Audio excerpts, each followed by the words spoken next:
in Nigeria, the job that is never guaranteed is national team job. Coaches are hired and fired. Hello, welcome to another episode of the Naija FC Podcast, where we bring you unfiltered, undiluted opinions with regards to everything surrounding the latest topics in Nigerian football. As always, I'm your host AyoT, and I have with me Nigerian Football Encyclopedia, my reliable co-host. Layi, thanks for joining. Yes, thank you very much for joining, wherever you are watching or listening to us from. We have a special episode for you this time. We want to discuss one particular topic. In case you've been sleeping under a rock, I'll bring you up to date. The Super Eagles of Nigeria, after going to the AFCON 2023 with head coach Jose Peseiro, they finished second after losing that final, 2-1 against the host nation Ivory Coast. Sad day for everybody, but still something to be proud of, considering the fact that it was our first AFCON final since 2013 when we were triumphant. And the head coach, Jose Peseiro, went into negotiations with the NFF trying to see if he could settle on a new contract. Unfortunately, an agreement couldn't be made, and Jose Peseiro announced his departure from the Nigerian football coaching job. Of course, he left the job having been named as Jose Peseiro MON, an honor that was given to him by the president of Nigeria. And since then, the search has been on. In fact, I don't know if you guys saw it. The NFF put out a public broadcast, public information. Apply for the job. They said anybody can apply. Even me and you, we could have applied for the job. To be the head coach of the Super Eagles. We've heard so many different names. In fact, when we had the last friendly matches in March, Coach Finidi George, who was the assistant under Jose Peseiro, took charge of the two friendly games against Ghana and against Mali. He won the game against Ghana, leading to certain people saying he should get his job. I say certain people because I was one of the people that was actually saying, maybe we can try him out and see how he did or how he does.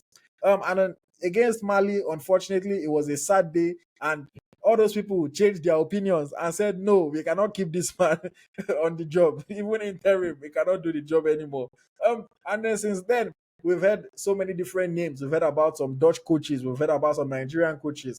But right now, based on the reports that are in the media, the forerunner for the job looks to be Emmanuel Amunike. He seems to be the man that a lot of people are saying is the most likely candidates that would get the job as the head coach of the Super Eagles of Nigeria. I'll give you some brief background on Emmanuel Amunike. He's a former Nigerian player, of course, a legend for the Super Eagles of Nigeria. He played as a forward. He played his club football in Zamalek. He played for Sporting in Portugal. He played for FC Barcelona. He played for Albacete. Well storied career. Played several games for Nigeria. I think 27 appearances. He scored 9 goals. Did a pretty good job. And of course, was part of the famous 94 set. That set of Super Eagles players that is still holding the whole country, the whole football in a chokehold until today. How many years later? And of course, was a gold medalist, scored in the final of the 1996 Olympics. So very, very impressive playing career. And then of course, transition to become a coach. Now, as a coach, how has he done? After retiring, I think he coached as an assistant for a couple years. Then he went back to Nigeria to coach some teams in Nigeria, Julius Berger. And then I think his most famous stint as a head coach, at least for most people, was his time coaching the Nigeria under-17 national team. He coached the under-17 team to the trophy at the under-17 World Cup in 2015. A lot of young players today, a lot of players attribute their careers or the growth in their careers to the job that Emmanuel Amunike did while coaching them at the under-17 level. Most famously, Victor Osimhen. Always appreciates him, always praises him, and always talks about how he helped him at that young level, and look at where he is today. And then, yes, he moved on after that, went to coach Tanzania in 2018, qualified them for the AFCON in 2019, was a huge deal for Tanzania. But he went to the tournament, he lost all 3 matches, and then he left the role. That's not to knock him. I mean, Tanzania is not a very strong country in Africa, so any coach could have gone there and lost all 3 games. Went back into the job search, and he was appointed the manager of Makassar, a club in Egypt, in 2020. After doing that, left the role, became director of academy, also had a stint as assistant coach for the Super Eagles again in 2022. And then now we find him here today, having not coached as a first team head coach since I believe he left the job in Tanzania or in Makassar in 2020. And yeah, we're hearing that he is the most likely appointee for the head coaching job that is available now with the Super Eagles. So that's just to give you guys a background on Emmanuel Amunike, his playing days and his coaching days. Smith Layi, I'll turn it over to you because you're our resident expert, on everything Nigerian football history and all this knowledge and information.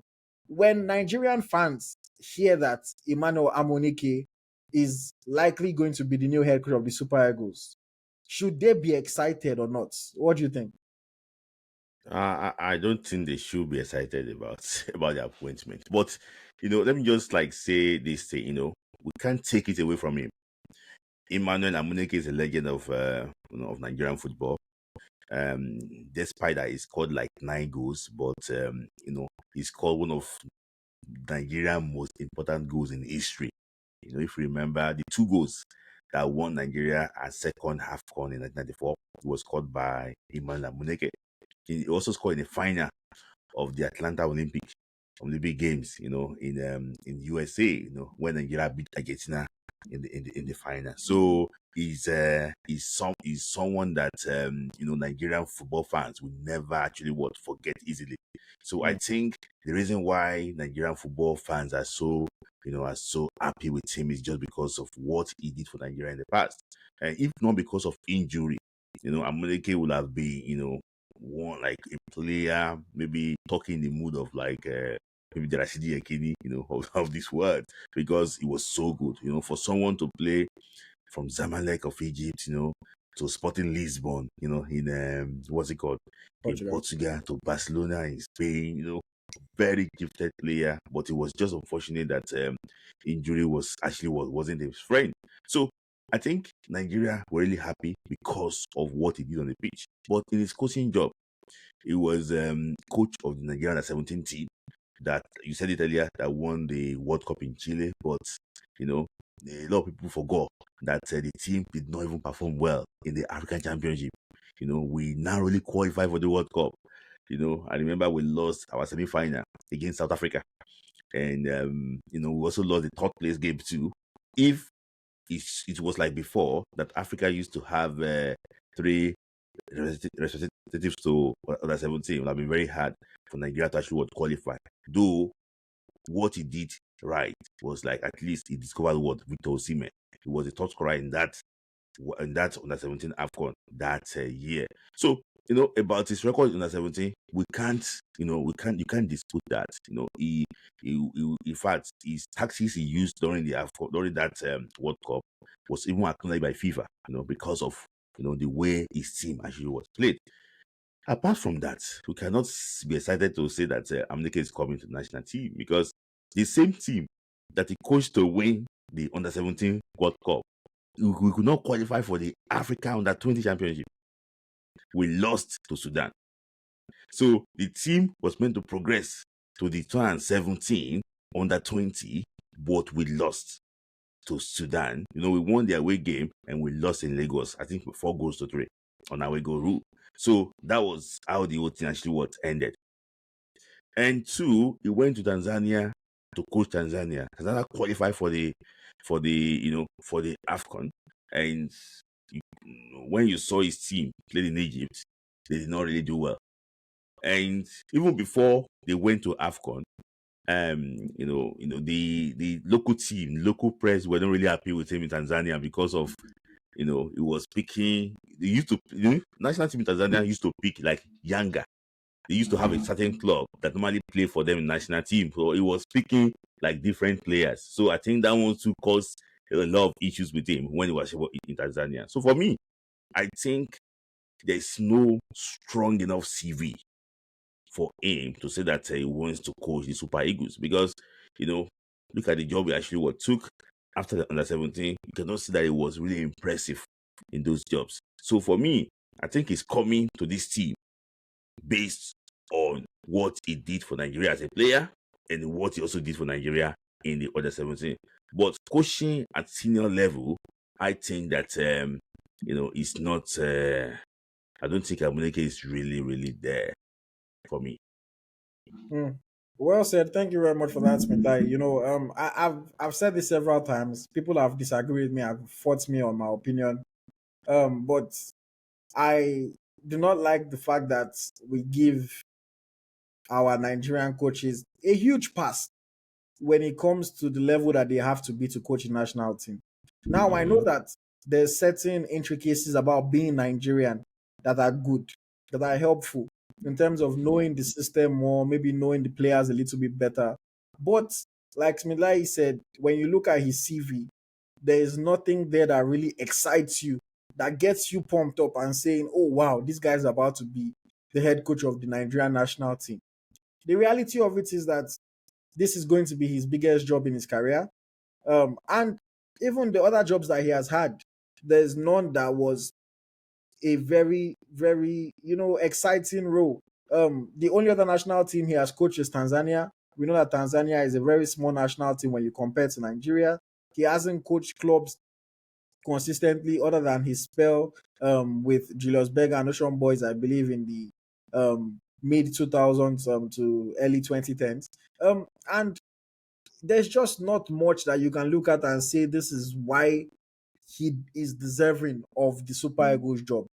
For context, even a coach like Jose Pesero, that a lot of people felt, oh, did not have a good CV, or maybe he did not deserve the Nigerian job. I mean, the man had coached as assistant at Real Madrid, had coached Sporting, had coached Panathinaikos, had coached Saudi Arabia, Braga, Vitoria Guimaraes. He had at least coached at different levels, different teams, national teams, first team level for a number of years. And people still felt like his CV was not good enough. Oh, he's not a top coach, so why is he coaching Nigeria? But when it comes to the Nigerian coaches, we tend to give them that pass. Probably because they are legends, we love them, they are Nigerian. But still, just from a purely football analytical point of view, there is nothing to be excited about.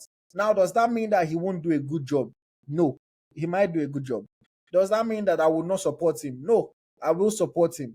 But when you're just looking at it, um, I guess on a piece of paper, there's not much that there is to be hopeful about. I've been saying this for, I think, the past 2, 3 years now. My hope for the Super Eagles of Nigeria is mostly because I believe in the talent and the level of ability that the current players have. If they can get a good coach that is close to their ability or even better than their ability to coach them, I believe that we'd have a very successful team on our hands. But now we have to take what we get. We have World Cup qualifiers that are coming up in June. If we don't qualify for the next World Cup, it will be a big disgrace.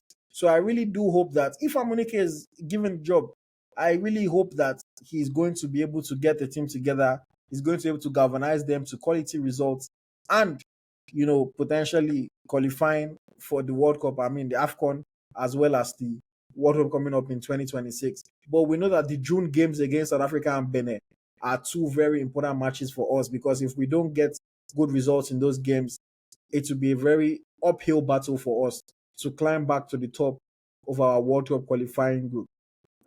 Smith, let me ask you, there's also this talk about the NFF gives opportunities to foreign coaches, but they don't always give the same opportunity to the Nigerian coaches. Do you think that this could be, a time that the NFF are saying, okay, we want to empower one of our own, we want to give one of our own the opportunity to to lead the team and let us see how he does. Could this be what is going on here? If you've checked the record of our local coaches national team for since for about 30 or 35 years now, you realize that they normally start well. But when they get comfortable with that job, things will change. And that is a major problem. So because that is when they start bringing friends into the national team.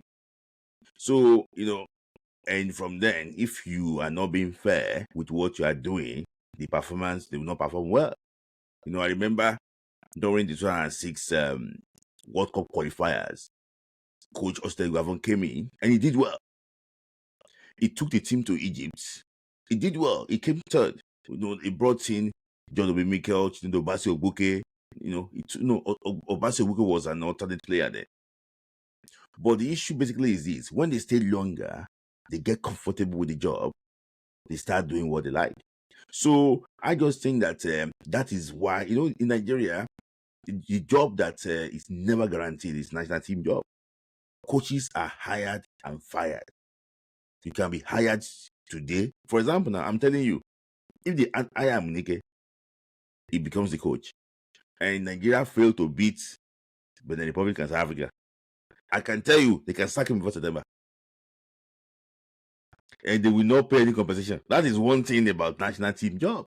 They will not pay him. They will just sack him straight away. See, national. See, it's like they can even sack him without even communicating. They can go and post on social media that he has been sacked. So, the issue basically is that you can't really settle on national teams that you want to get. So, see, Nigeria cannot endure poor performances. Honestly, you can't. If you fail, somebody must take responsibility. And in Nigeria, is the coach, not the NFF, that will take responsibility. Somebody must go. And that's the reason why you see them hire and fire coaches.